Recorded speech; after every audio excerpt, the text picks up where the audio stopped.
Hello and namaste everyone. So we are going to discuss some around 30 MCQs of role of advertising in marketing, and obviously these are very important either or whatsoever exam you are preparing for, that is whether it is for UGC NET Commerce or RPSC first grade commerce or for RPSC assistant professor exam, means for commerce related exam these topics are very important, जो कि मैं लेके आ रही हूँ, role of advertising in marketing. And there are some more videos also which are with the topic discussion plus MCQs. You can easily find them in the playlist.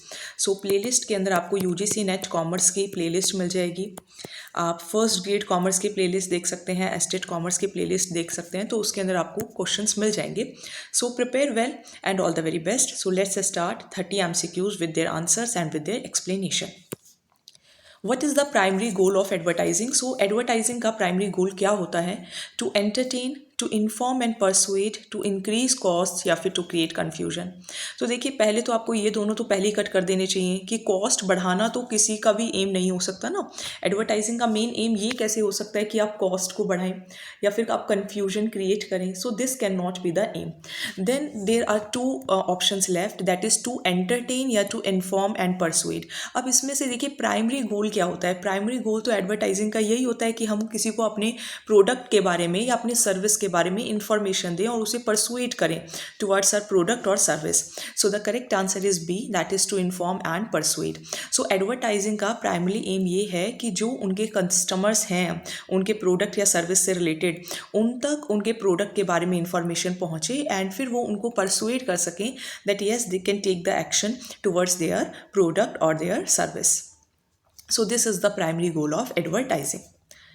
Which of the following is a type of advertising? Advertising का main जो type है वो क्या है या इनमें से कौन सा टाइप है?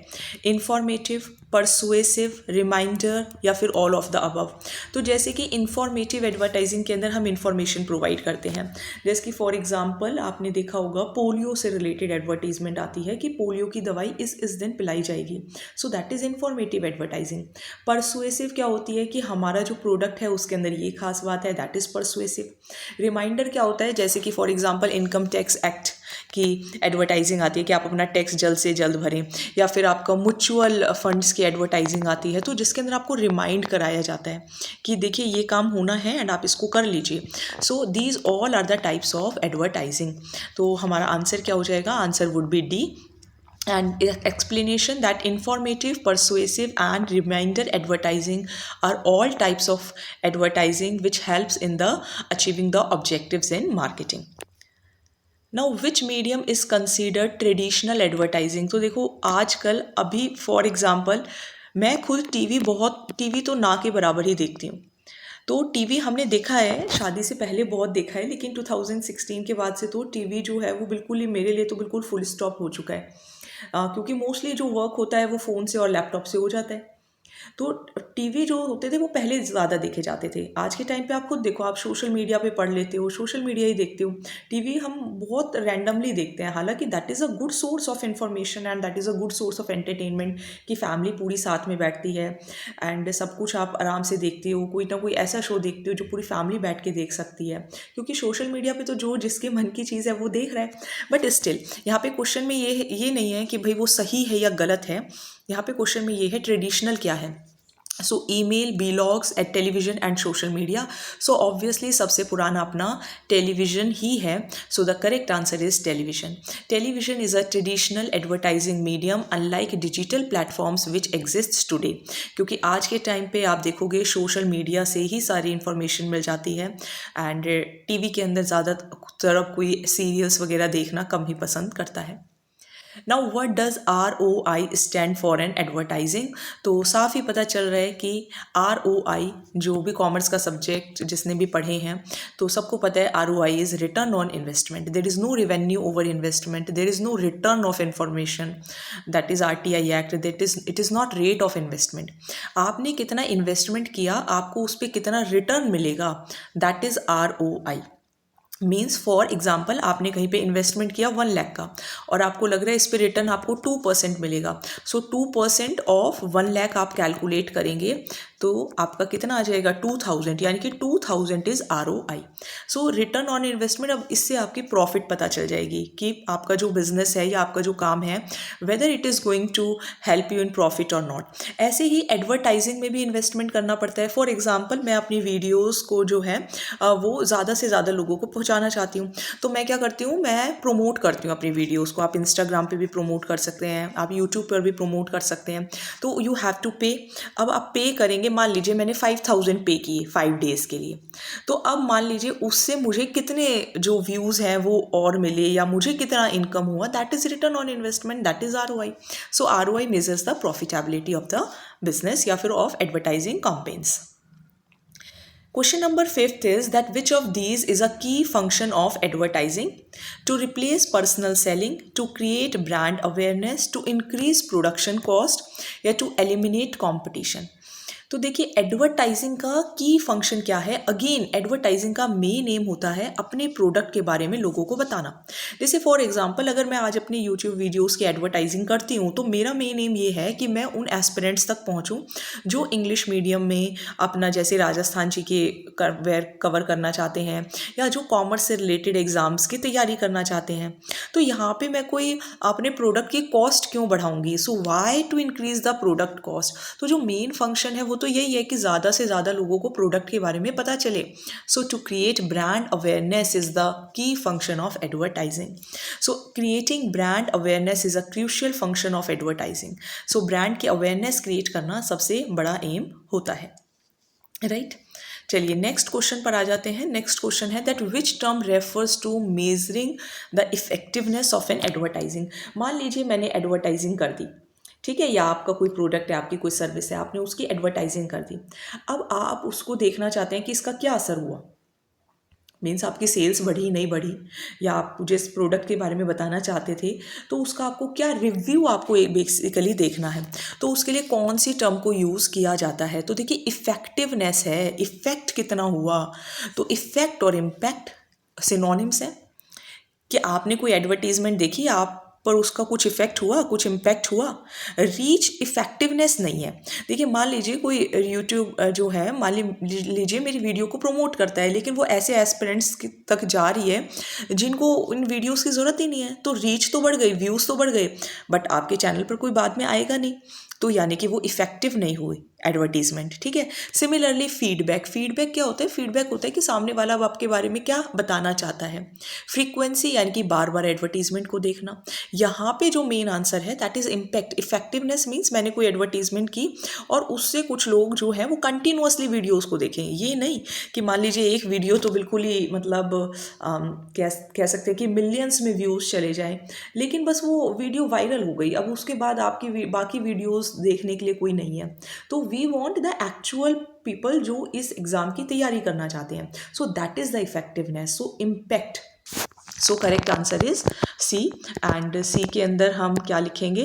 That impact measures how well ad resonates with its audience indicating its effectiveness. यानी कि हम ऑडियंस के साथ कनेक्ट कर पाए हैं या नहीं कर पाए हैं, वही इसका इफेक्टिवनेस या फिर इम्पैक्ट मेजर करेगी।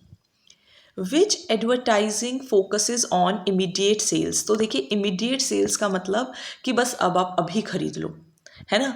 तो ब्रांड जैसे गुच्ची ब्रांड है ना, there are many brands as well. And corporate advertising है, पब्लिक रिलेशंस है, डायरेक्ट रिस्पॉन्स एडवर्टाइजिंग है। मान लीजिए आपको नहीं आता आंसर, आपने नहीं भी पढ़ा, इमीडिएट और डायरेक्ट रिस्पॉन्स तो आपको एक जैसे वर्ड्स नज़र आ रहे होंगे कि इमीडिएट सेल्स करनी है, यानी कि डायरेक्ट आपको रिस्पॉन्स लेना है। जैसे कि आपने मोस्टली देखा होगा कि घर पर अगर कोई प्रोडक्ट आपको सेल करने के लिए आता है तो बहुत कम आते हैं। पहले जब हम छोटे छोटे थे तब बहुत लोग आते थे घर पे कोई कोई प्रोडक्ट्स लेकर, तो वो होता था कि हमारा प्रोडक्ट ऐसा है, ये है, वो है, इससे अच्छा है, आप मार्केट से ख़रीदेंगे तो महंगा मिलेगा, अब आप हमारा प्रोडक्ट ख़रीदेंगे तो ये आपको हमने क्योंकि एडवर्टीजमेंट हम कम कर रहे हैं तो हमारे प्रोडक्ट के अंदर ये कॉस्ट ऐड नहीं है, तो अलग अलग तो वो, और फिर हम तब भी एक चीज़ खरीद लेते थे।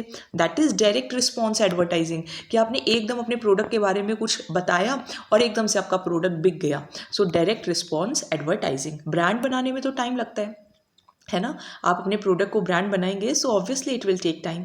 पब्लिक रिलेशंस बनाने में भी टाइम लगता है। हमको लगता है कि रिलेशंस बनाने बहुत इजी होते हैं, but public relations banana is very very hard working तो है ही है, साथ में ट्रस्ट बहुत ज़रूरी होता है पब्लिक रिलेशंस में। कॉर्पोरेट एडवर्टाइजिंग तो कंपनी अपनी एडवर्टाइजिंग करते हैं, लेकिन ज़रूरी नहीं है कि उनकी इमीडिएट सेल्स हो जाए। सो correct answer would B direct response advertising encourages immediate consumer action, कि आपने एकदम से अपने प्रोडक्ट के बारे में बताया और फिर जो कस्टमर्स हैं उन्होंने आपका प्रोडक्ट जो है वो एकदम से खरीद लिया या फिर साइन अप कर लिया।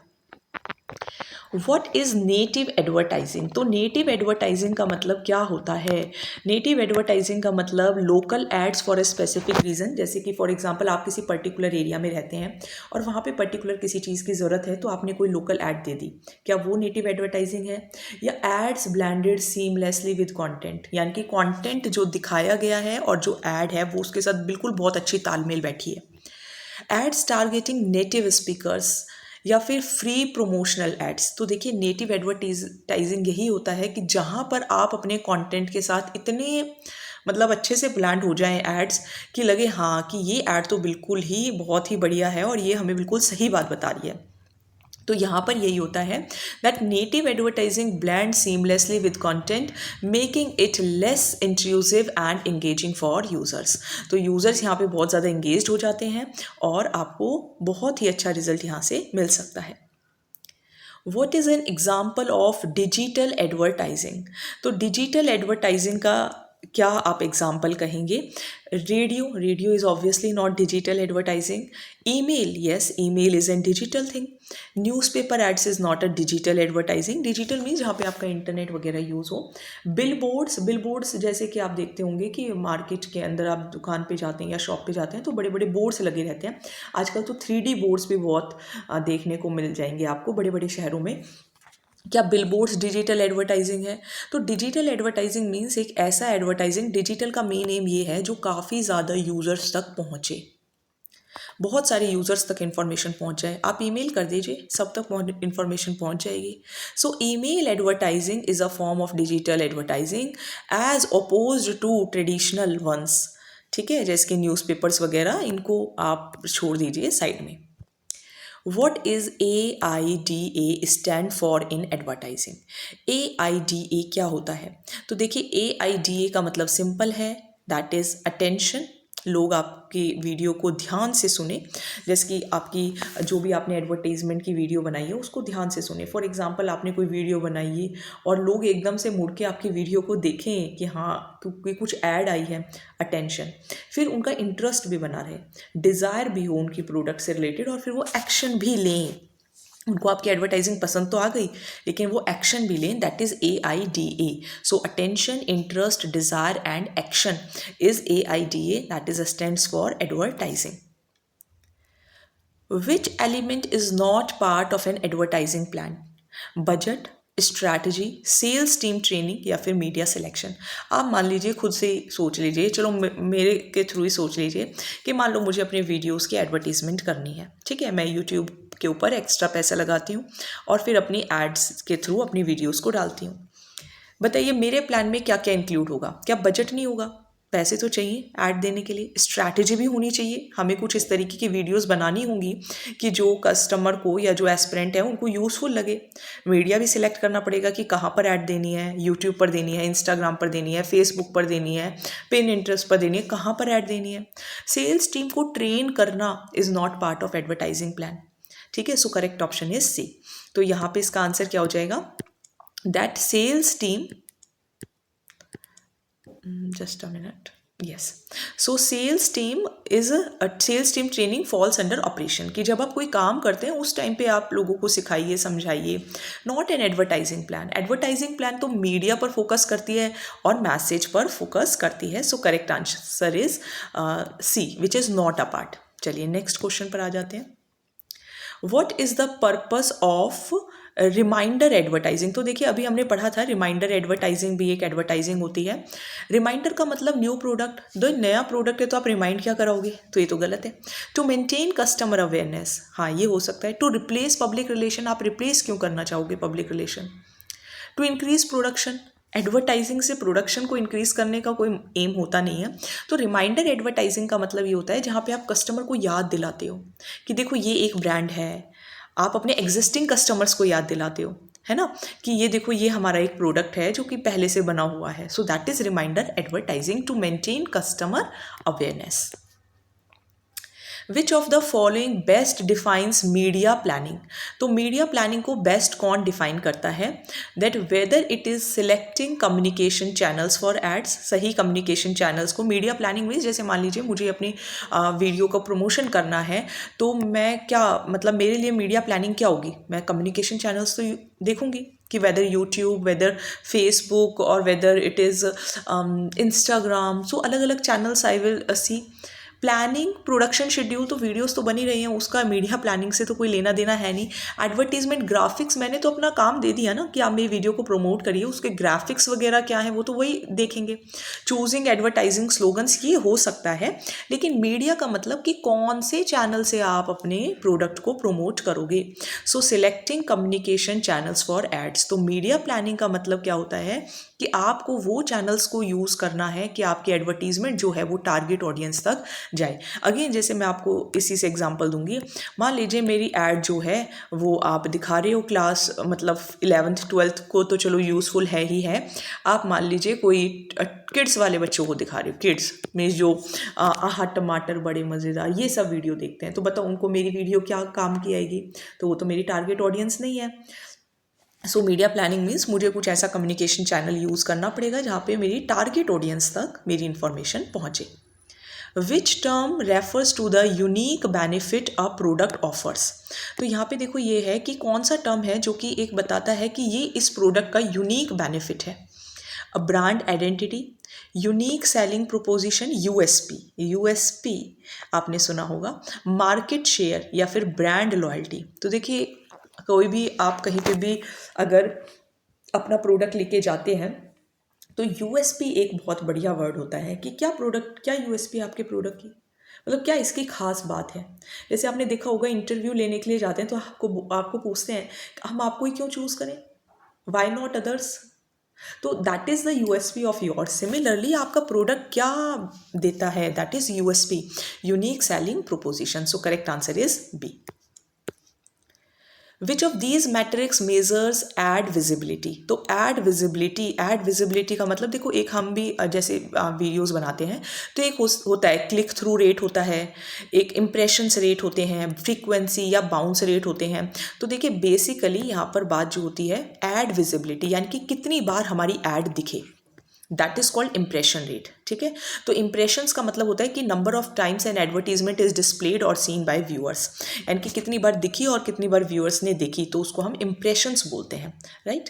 क्लिक थ्रू रेट होता है जैसे कि मान लीजिए हमने कोई वीडियो बनाई और उसको कितने लोगों ने, जैसे थंबनेल बहुत अच्छा लगा तो उसको देख के क्लिक किया, that is click through rate.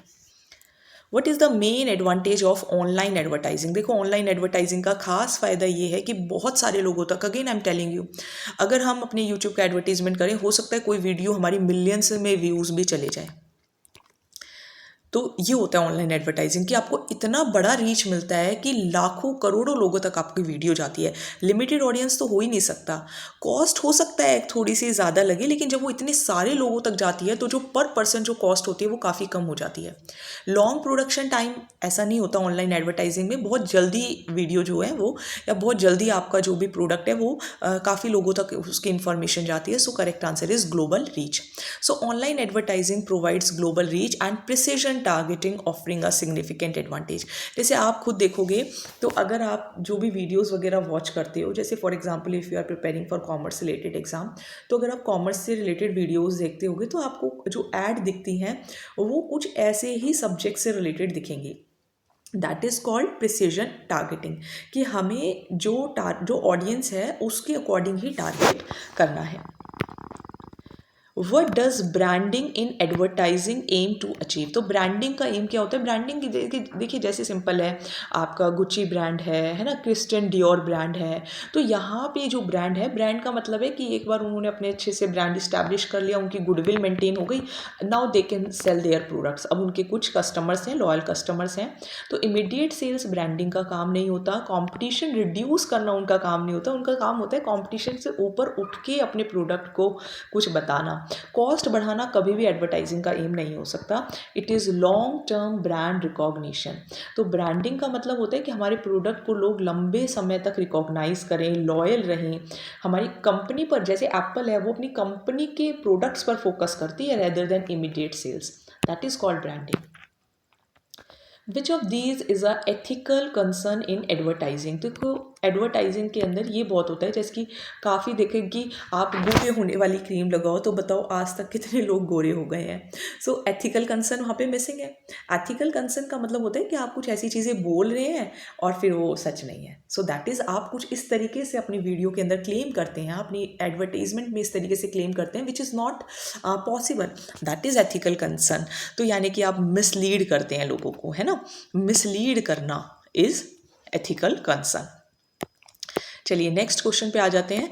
What is a call to action in an ad. तो कॉल टू एक्शन का मतलब क्या होता है कि आपने कुछ चीज़ देखी और आपने अब डिसाइड कर लिया कि हाँ ये अब मुझे लेना है। तो यानी कि एकदम से a statement encouraging user response, कि आपने कुछ ऐसी बात सुनी और आपने एकदम रिस्पॉन्ड किया और आपने वो चीज़ ले ली। That is call to action. Slogan नहीं होता, प्रमोशनल डिस्काउंट नहीं होता, कस्टमर कंप्लेंट नहीं होता। A call to action CTA motivates users to take specific actions, जैसे कि आपने कोई लिंक क्लिक करा या आपने डायरेक्ट परचेज कर लिया। What is the target audience. तो टारगेट ऑडियंस मैंने अभी आपको बताया कि मैं अगर अपने वीडियोस को प्रमोट करूँगी तो मैं उनको ही तो प्रमोट करूँगी जो कॉमर्स से रिलेटेड है। मान लीजिए इंजीनियरिंग वाले स्टूडेंट्स को मेरी वीडियोस दिखाई जाएँ तो उनको क्या पल्ले पड़ेगा, कुछ समझ आना है नहीं। तो that is the target audience. Target audience मतलब जो लोग, जो स्पेसिफिक ग्रुप ऑफ कंज्यूमर्स, जो कि एडवर्टीजमेंट लोगों तक पहुँचनी चाहिए, सभी तक नहीं पहुँचानी है, कॉम्पिटिटर्स को तो बिल्कुल नहीं पहुँचानी है, इंटरनल स्टाफ तो वर्क कर ही रहा है। So specific group of potential customers जो प्रोडक्ट्स को खरीदें या जो प्रोडक्ट्स को जानें। What does ad frequency refer to? Frequency means simple how many times. Frequency का मतलब ही होता है कितनी बार। So number of times ad is shown. Create, आपने कितनी भी टैग्स लेकर क्रिएट किए हों, that is not ad frequency. आपने number of clicks on an ad is not frequency. Varieties is not a frequency. Frequency means कितनी बार एक एड को दिखाया गया। तो ad frequency means that how often an ad is shown to a particular audience over a certain period. Which term describes the percentage of people who recall an ad? तो ये भी देखो काफ़ी इंटरेस्टिंग क्वेश्चन है कि कौन सा ऐसा मतलब टर्म है जो कि ये डिस्क्राइब करता है। बेसिकली इसका मतलब यही है कि मान लीजिए आपने कोई ऐड देखी और मैं आपसे उससे 2 दिन के बारे में पूछती हूँ, अरे वो ऐड देखी आपको, और आपको वो याद आ जाए, तो उसको कहते हैं ऐड रिकॉल। यानी कि कितने लोग उस ऐड को रिकॉल कर पा रहे हैं, यानी कि क्या वो ऐड इतनी इफेक्टिव थी कि व्यूअर्स को याद है। So that is called ad recall. Reach, कितने लोगों को पहुंच जाए, that is not recall. Retention rate is not recall. Click through rate is related to thumbnails, this is ad recall, कि आप रिकॉल कर पा रहे हैं या फिर नहीं। विच of the following is a disadvantage of advertising. तो देखो एडवर्टाइजिंग का मेन ये भी होता है। अब जैसे मान लीजिए अगेन मैं अपने से आज रिलेट करके आपको एग्जांपल्स दे रही हूँ। मैं ऐड देती हूँ, मेरा बहुत खर्चा हो गया, हो सकता है ऐड में खर्चा तो है ही, है ना। अगर हम यूट्यूब पे भी एडवर्टीजमेंट देते हैं या फिर हम, हालांकि मैंने देखिए कभी भी अपने वीडियो को कभी भी ऐड अभी तक नहीं दिया है, और मतलब एक भी सिंगल वीडियो मैंने कभी भी प्रमोट नहीं करी, क्योंकि मुझे लगता है कि ठीक है अभी ये मैं पढ़ा रही हूँ जितने लोगों तक, क्योंकि खास ही कुछ लोग होते हैं जिनके पास मेरी वीडियोस होती हैं या जैसे जिनको मैं पढ़ाती हूँ, तो मैं उन्हीं के साथ शेयर करती हूँ, फिर यूट्यूब पे डाल देती हूँ, जो लोग देखते हैं वो देखते हैं। तो मैंने अभी इसको मतलब एक फुल टाइम आप बोल सकते हो कि ऑप्शन नहीं बनाया। तो मैं एडवर्टाइजिंग इतने उस पर नहीं करती। हाँ, इंस्टाग्राम पर पोस्ट कर देती हूँ, फेसबुक में पोस्ट कर देती हूँ, मतलब सेल्फ एडवर्टीजमेंट करती हूँ। पेड एडवर्टाइजिंग अभी तक मैंने नहीं की है। तो एडवर्टाइजिंग का कि अंदर खर्चा तो देखिए होता है। आप इंस्टाग्राम पे भी अगर आप देखोगे, आप वीडियो को प्रमोट कर सकते हो, आप अपने यूट्यूब के शॉर्ट्स को प्रमोट कर सकते हो, बट उसके अंदर खर्चा होता है। So yes, it is expensive. What is comparative advertising? So comparative advertising का मतलब बड़ा सिंपल सा है कि आप क्या करेंगे कि ऐसी एडवर्टाइजिंग होनी चाहिए कि अच्छा देखो, इसका प्रोडक्ट ऐसा है, उसका प्रोडक्ट ऐसा है। That is comparative advertising. Comparing agency को नहीं कंपेयर करना, हमें ब्रांड को कंपेयर करना है ना। डिफरेंट मीडिया में नहीं कंपेयर करना कि अच्छा इंस्टाग्राम पे तो ऐसी ऐड थी और फेसबुक पे ऐसी है। नहीं, हमें ये देखना है ये प्रोडक्ट ऐसा है और ये प्रोडक्ट ऐसा है, तो हमें ब्रांड को कंपेयर करना है। ठीक है। So it involves directly comparing one brand with another to highlight the competitive advantages. What is an example of outdoor advertising? तो देखिए आउटडोर एडवर्टाइजिंग का आप शॉप पे देखते हो, शॉप पे जो होते हैं बाहर बोर्ड्स लगे रहते हैं, 3D बोर्ड्स भी आते हैं जिनके ऊपर इंफॉर्मेशन ऐसे चलती रहती है। Those are called billboards. Television is an indoor. Social media post काफ़ी ग्लोबल रीच वाली है। रेडियो एडवर्टाइजिंग भी काफ़ी लोगों तक पहुंचती है। लेकिन आउटडोर एडवर्टाइजिंग का मतलब जब आप अपने जहाँ पे प्रोडक्ट आप बेच रहे हैं उसके बाहर आप कुछ ऑडियंस को टारगेट करते हैं। शॉप के ऊपर आपने कोई 3D या 2D बिल बोर्ड लगा दिया। So that is called outdoor advertising.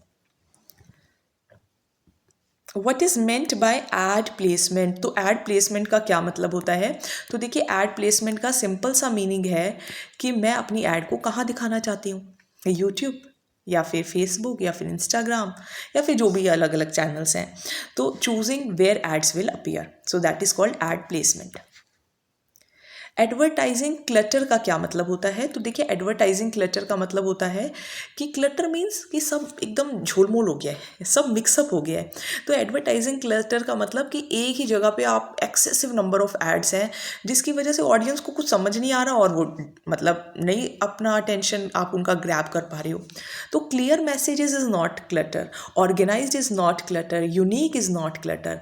बहुत सारी एडवर्टाइजिंग कर देना एक ही जगह पर, that is called advertising clutter. जैसे फॉर एग्जांपल आपने देखा होगा यूपीएससी की जहाँ पे लोग तैयारी करते हैं राजेंद्र नगर के अंदर, दिल्ली के अंदर, तो एक ही जगह है और उसके ऊपर इतने सारे बोर्ड लगे हुए हैं अलग अलग कोचिंग इंस्टीट्यूट्स के, अलग अलग प्रोडक्ट्स के। दैट इज़ एडवर्टाइजिंग क्लटर कि कुछ पढ़ा ही नहीं जा रहा है। Which term refers to the effectiveness of an advertising message? Again, ad effective हुई या नहीं हुई, ऑडियंस को टारगेट कर पाई या नहीं कर पाई, उसको कहते हैं एड रेजोनेंस। अवॉइडेंस नहीं होगा, फैटीग नहीं होगा, आप कंफ्यूज हो गए तो रेजोनेंस और टारगेटिंग में। तो देखिए इफेक्टिवनेस है ना, तो इफेक्टिवनेस मीन्स आपने टारगेट कर दिया, अब वो कितना ध्यान दे पा रहे हैं। So that is ad resonance.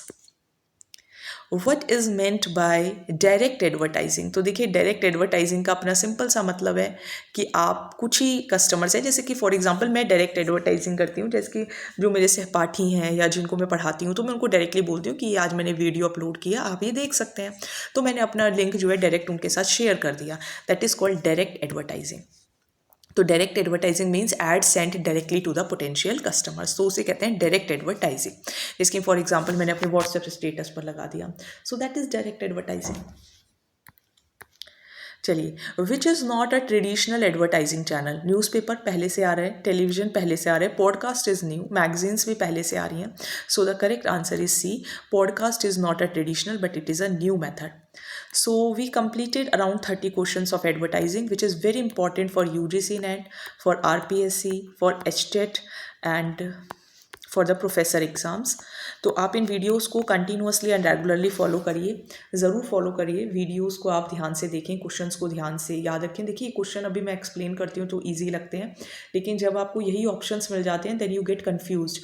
तो अपना MCQs आप लगाते रहिए, PYQs आप सॉल्व करते रहिए, उससे कॉन्फिडेंस भी आएगा और आपका जो भी एम होगा ज़रूर अचीव होगा। ऐसा नहीं है, आप कोशिश करेंगे तो कोई भी चीज़ ऐसी नहीं है जो नहीं मिले, तो अचीव ज़रूर होती है। तो आप वीडियोस को कंटिन्यूसली देखें, सभी वीडियोस को देखें। ऐसे नहीं कि हमने एक एडवर्टाइजिंग की देख ली उसके बाद रिसेंट ट्रेंड्स इन मैनेजमेंट छोड़ दिया। सभी टॉपिक्स मैं कवर कर रही हूँ one by one. These are totally free of cost जो हमारी यूट्यूब पर वीडियोज़ हैं। So do follow them and if there is any doubt you can also write down in the comment section. So thank you so much.